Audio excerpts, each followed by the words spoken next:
सभी मसीह भाई बहनों को जय मसीह की। आइए आज के इस वीडियो में हम लोग जानेंगे, सीखेंगे कि हमें उपवास किस प्रकार करना चाहिए और हमें बाइबल किस तरह से बताती है उपवास के विषय में।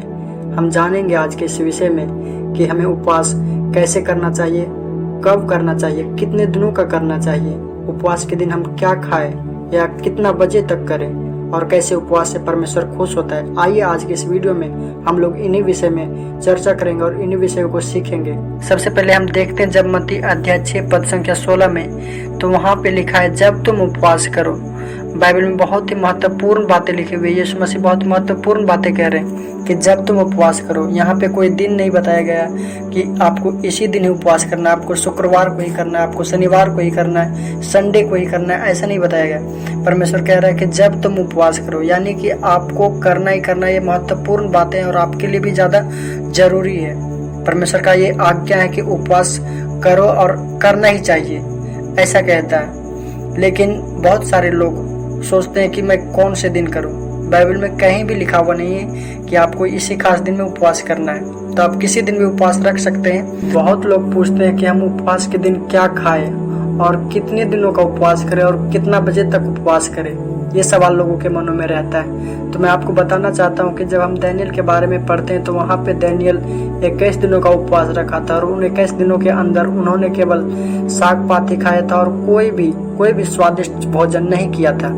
तो आपको क्या करना है, जब भी आप उपवास करें, आप परमेश्वर को समर्पित करते हैं। परमेश्वर आपके उपवास को देखता है। जब आप उपवास करते हैं तो आप कितना समर्पण देंगे, आप क्या करेंगे उपवास के दिन, वो आपके ऊपर निर्भर रहता है। आप एक टाइम खाना खा सकते हैं, आप सुबह से लेकर शाम तक फास्टिंग रख सकते हैं, आप 1 दिनों का फास्टिंग रख सकते हैं। यदि आप कर सकते हैं तो 2 दिनों का कर सकते हैं, 3 दिनों का कर सकते हैं। बाइबल में यीशु मसीह ने 40 दिन और 40 रात का किया, एस्तेर 3 दिन और 3 रात की दानियेल 21 दिनों का किया, मूसा ने 40 दिन 40 रात का किया।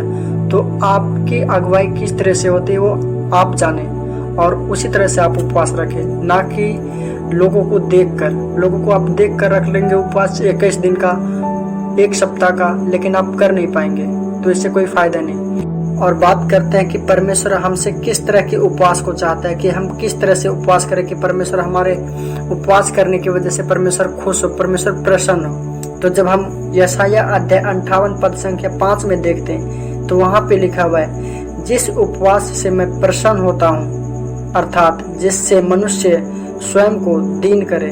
परमेश्वर कहता है कि जिसमें मनुष्य स्वयं को दीन करे। जिस दिन आप उपवास रखें, अपने आप को दीन करे, अपना वो दिन परमेश्वर को समर्पित करे और परमेश्वर की उपस्थिति में बैठे प्रार्थना करे।